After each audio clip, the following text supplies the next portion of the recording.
प्रिय विद्यार्थियों, मैं विश्वप्रभा गुप्ता, सह आचार्य अर्थशास्त्र, राजकीय डूंगर महाविद्यालय, बीकानेर, राजस्थान से BA पार्ट सेकेंड अर्थशास्त्र प्रश्न पत्र द्वितीय भारतीय अर्थव्यवस्था की कक्षा में आज हम एक नया टॉपिक ले रहे हैं और वह है आर्थिक निकासी अथवा निष्कासन का सिद्धांत, the theory of economic drain, it's pros and cons.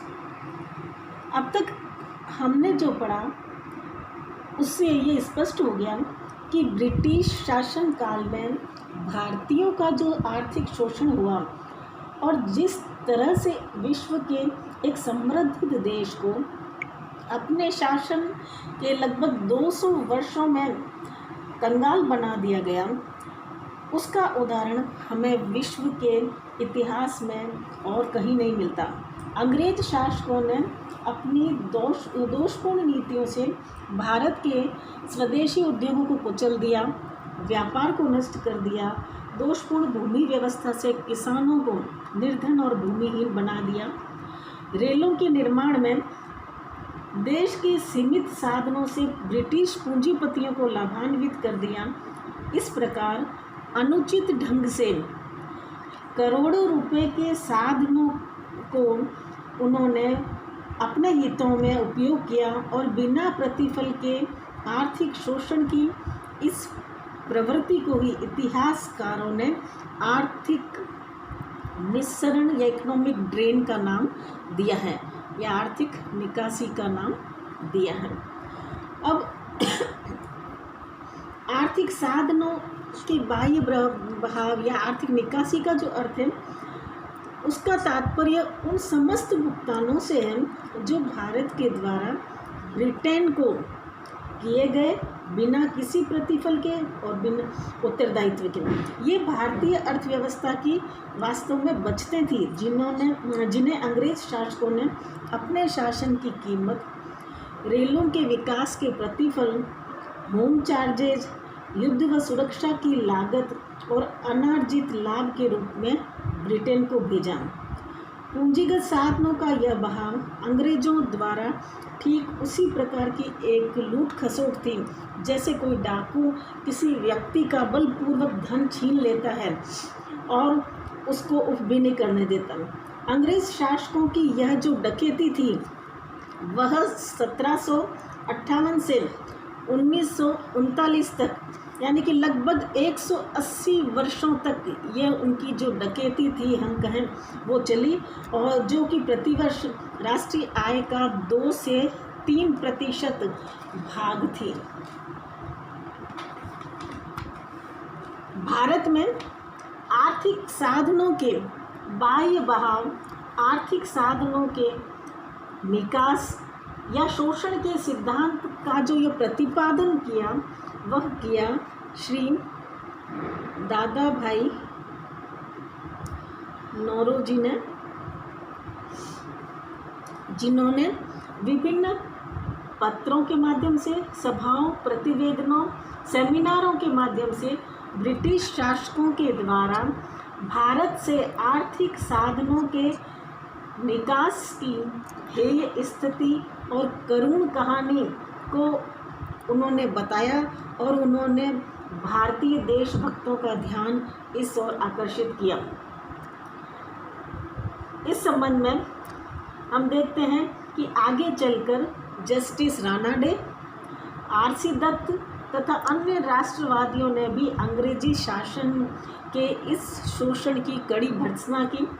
दादा भाई नौरोजी ने 1867 में 1867 में लंदन में ईस्ट इंडिया एसोसिएशन के समक्ष कहा था, भारत में एकत्र की गई आय का लगभग 1/4 भारत में शासन का मूल्य है जो देश से बाहर चला जाता है और इंग्लैंड के साधनों में जुड़ जाता है। अब भारत से जितना संसाधनों का बाह्य बहाव हुआ या हम कहें कि इकोनॉमिक ड्रेन जो हुआ उसके कई एस्टिमेट्स हैं या अनुमान हैं। वो इस तरह से हैं यह कहा जाता है कि मोटे रूप में राष्ट्रीय आय का 2 से 3% भाग वार्षिक रूप से 150 वर्षों तक लगातार जो है यह इंग्लैंड को जाता रहा, भारत से इंग्लैंड को, मतलब ब्रिटेन को। इस संबंध में प्रोफेसर एस.एन. वकील कहते हैं कि 1834 से 1924 की अवधि में 85 crore pound 85 crore pound home charges के रूप में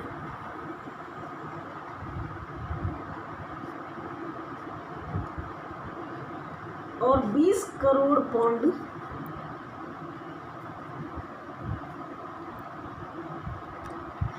ब्रिटेन के अनुत्पादक ऋणों के पुनः भुगतान के रूप में दिए गए।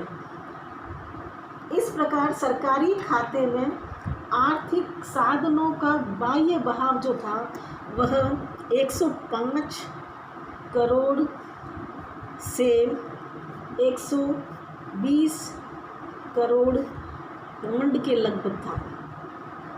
और इसमें अगर हम गैर सरकारी भुगतानों को भी जोड़ दें तो 1757 से 1939 की अवधि में कुल 600 करोड़ पौंड का धन जो था वह भारत से ब्रिटेन में चला गया। इसी तरह से एक अनुमान और है जिसमें मोंटेगोमरी मार्टिन के अनुसार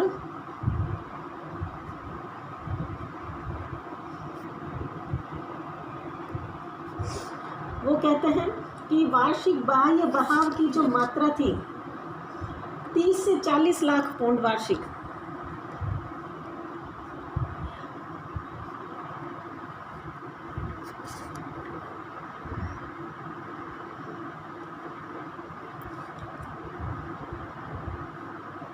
इसी तरह से वी भट्ट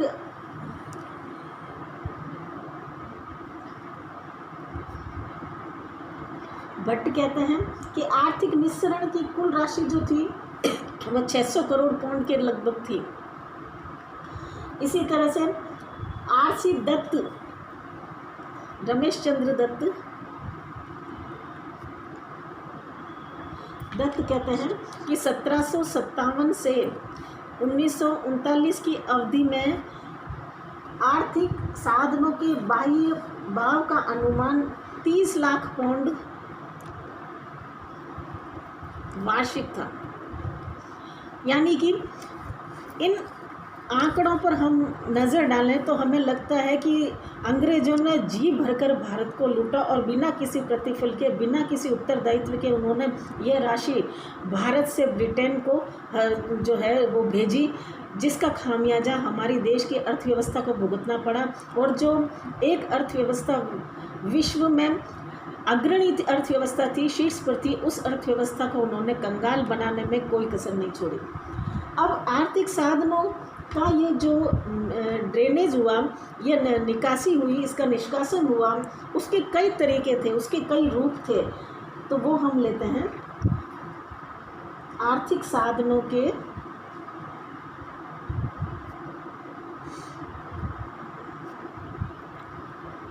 बाह्य बहाव के रूप या तरीके। किन किन तरीकों से वो अपने देश में हमारे यहाँ से जो है धन लूट के ले गए। एक तरह ये लूट ही थी।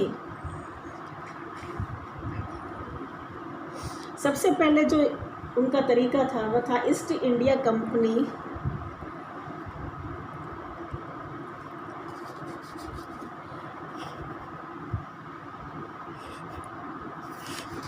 द्वारा। तो पहला पॉइंट जो हमने लिया है वह है ईस्ट इंडिया कंपनी द्वारा व्यापार। चूँकि ईस्ट इंडिया कंपनी को भारत के विदेशी व्यापार का एकाधिकार मिल गया, तो इस कंपनी ने लूट खसोट, कम मूल्यों पर माल भारत से खरीदकर ऊंचे मूल्यों पर विदेश में बेचने एवं अनधिकृत जहाज़ों की लूटपाट से अपनी पूंजी पर 87.5% वार्षिक दर से लाभ कमाया।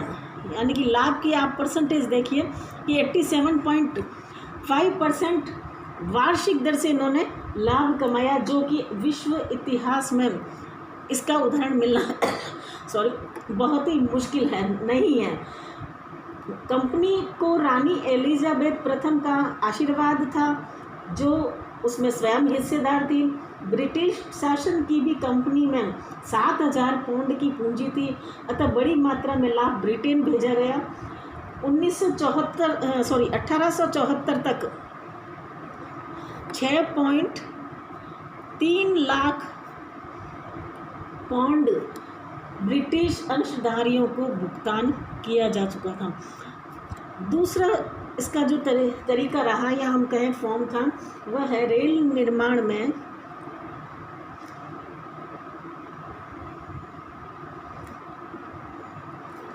गारंटी भुगतान।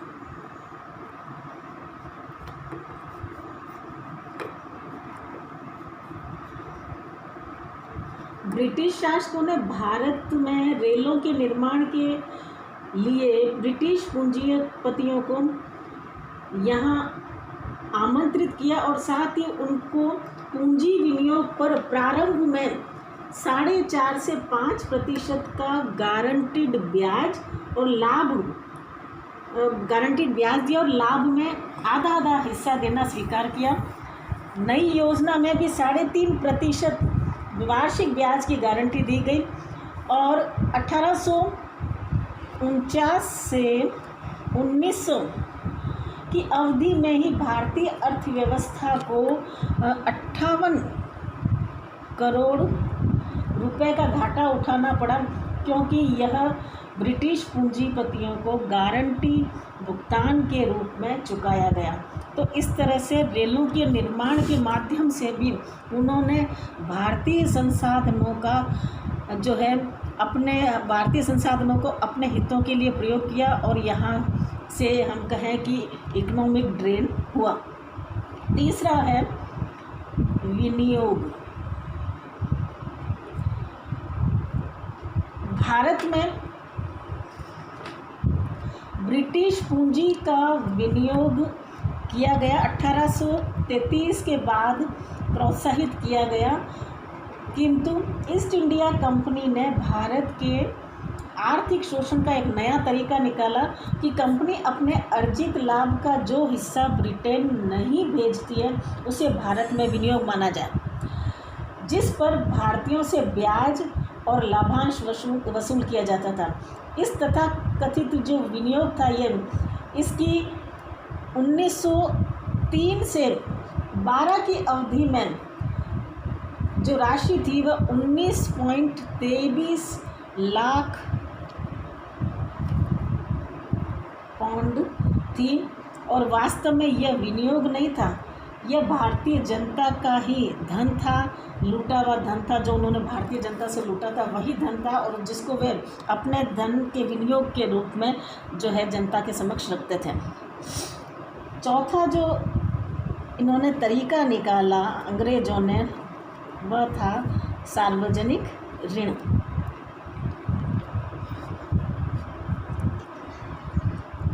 भारत में होने वाले युद्धों तथा ब्रिटिश शासन से संबंधित जो भी व्यय होते थे उन्हें भारतीय ऋण कहा जाता था।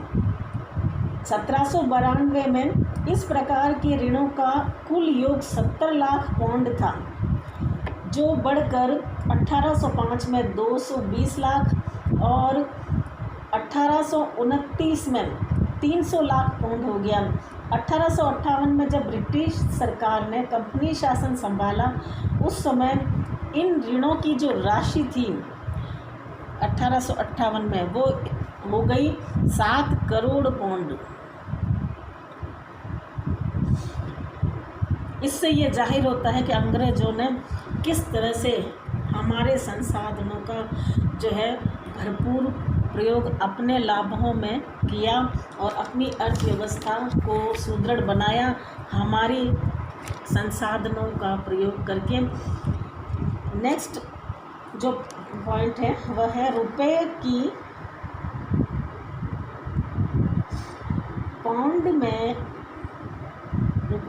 पाउंड के रूप में ऊंची विनिमय दर। अब ब्रिटिश शासकों ने पाउंड के रुपए में जो विनिमय दर निर्धारित की, एक्सचेंज रेट जो डिसाइड किए वो ऊंची निर्धारित की। इससे क्या हुआ कि भारतीय संसाधनों का अधिक से अधिक बाह्य बहाव पॉसिबल हुआ। भारत को व्यापार में घाटा उठाना पड़ा और उस घाटे की भरपाई के लिए सोना चांदी तक बाहर भेजा गया। तो इस रूप में भी अंग्रेजों ने खूब अच्छे से भारत को लूटा। फिर है नेक्स्ट होम चार्जेस। यह भारत के आर्थिक साधनों के बाह्य बहाव का हम कहें कि मुख्य स्रोत था। होम चार्जेस में वो रेलों में लगी पूंजी का ब्याज, अन्य ऋणों पर ब्याज, इंग्लैंड में भारत के सचिव कार्यालय का प्रशासन व्यय, यूरोपीय अधिकारियों जो भारत में कार्य कर चुके थे उनकी पेंशन और भत्ते की राशि, सुरक्षा सेवाओं पर व्यय, भारत में विभिन्न विभागों के लिए किए गए व्यय, ये सब जो चार्जेस थे वो होम चार्जेस के अंतर्गत शामिल होते थे। और भारत पर यह भार निरंतर बढ़ता ही गया। जहां रानी विक्टोरिया के राज्याभिषेक के समय होम चार्जेस की जो राशि थी वो 30 लाख पाउंड थी, उनकी मृत्यु के समय यह 170 लाख पाउंड वार्षिक हो गई। तो इस तरह से होम चार्जेस के अंतर्गत जो है साधनों का भरपूर जो है निस्सरण किया गया यहाँ से। तो ये विभिन्न रूप थे जिनके माध्यम से अंग्रेजों ने भारतीय संसाधनों का, भारतीय धन का अपने देश में जो है उसका बहाव किया। यानी कि हमारे देश से यहाँ का जो धन था वो इंग्लैंड ने, ब्रिटेन ने अपने देश को हस्तांतरित किया, जो कि भारतीय अर्थव्यवस्था को पतन के गर्त में धकेलने के लिए बहुत था। तो आज हम इतना ही रखते हैं। Thank you.